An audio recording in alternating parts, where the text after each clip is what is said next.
Well, something a little bit different for this Christmas cake. It is a bare naked Christmas cake.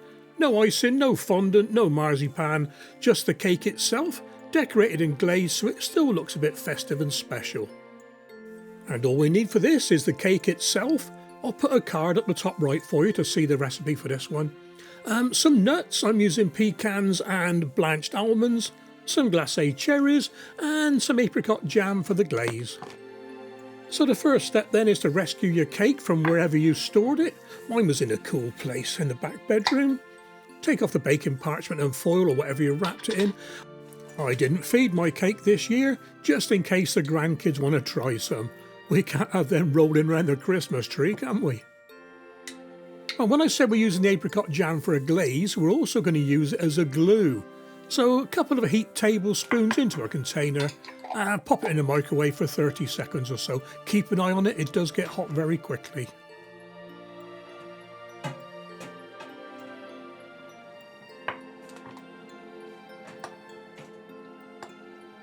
Give it all a good mix in because some bits will be melted more than the others. And, well, basically, slap it all over the cake.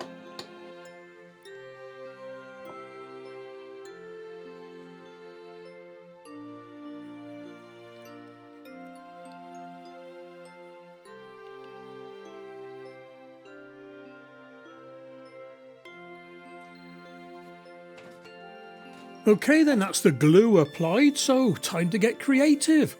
I'm starting off with these glacé cherries. They needed cutting in half. You can buy halved ones actually, save a bit of mess. Arrange them in whatever pattern you like, and like I say, this is where you can get creative. No apologies for plagiarising a few photographs off the internet, but I wasn't going to make every type of cake there is, so I'll stick a few examples up.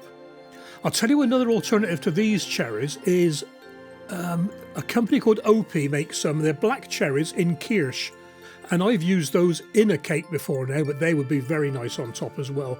And you can also get coloured cherries, yellow and green. They look quite decorative. And as to the pattern, you can be formal. You can just throw it everywhere you want, really. And the good thing about that is you don't have to worry about cutting it so that everyone gets an equal share of the fruit and nuts.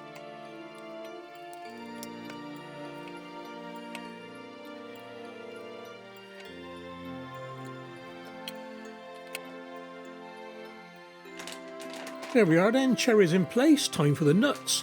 I'm using pecans, or if you're American, pecans, and I'll be using some blanched almonds as well.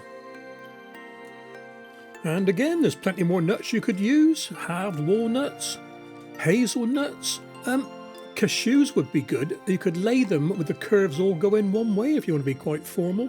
Even honey roasted nuts, now they'd be quite nice, wouldn't they?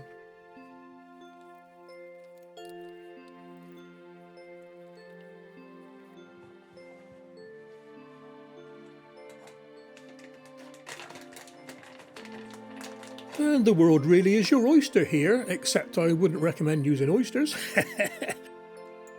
Candied fruits would work very well. You can get a mix of lemons and oranges and that sort of thing. You can even buy whole clementines and cut them into slices. And pears. I've seen glacéed pears before now. Very attractive. How about scattering chopped nuts all over to look like a snow scene maybe? And if you want to go down the snow scene route, how about whipping up some creme fraiche and scattering it with blackberries, black currants, raspberries, that sort of thing. But only if you're going to use the cake very quickly. Do the topping the morning of the day you're going to use the cake. And with the patterns, like I said, you can be formal, informal. You can arrange them into flower patterns and star patterns. Oh, don't get me going on this one. I'll be making cakes forever. And if you do have any ideas for cakes you want me to make for you, just drop me a message and I'll give it a go.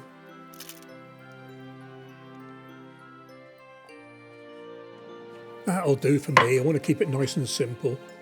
So grab yourself another tablespoon or so of the apricot jam, about a tablespoon of water in the microwave 30 seconds. This makes it a little bit more spreadable. And just brush all of your creation with the glaze. Makes it all nice and shiny.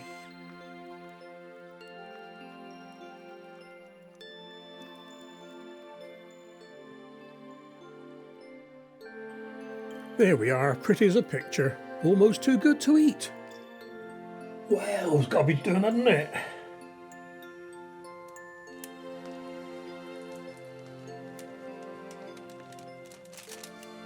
And here's me dithering on where to cut the slices, so maybe a random pattern would have been better.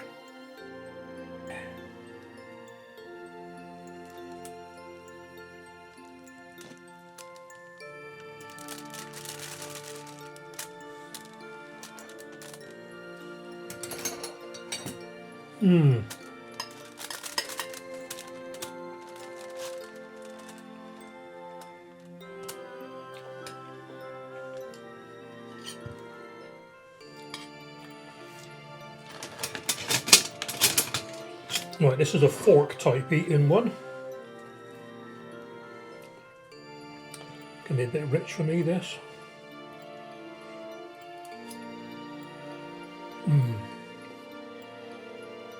That is lovely. And I'll tell you what, I'm thinking this topping is just right for this cake. I think the sugary icing would be too much on it. And all I can say is, oh dear, my family don't like Christmas cake. Oh dear. Well, there you are, guys. A nice, simple topping to a fruit cake, a Christmas cake. A little bit sticky, and it's getting less sticky all the time as it's drying up. Wow. Hope you try this one. Take care, and I'll catch you on the next recipe.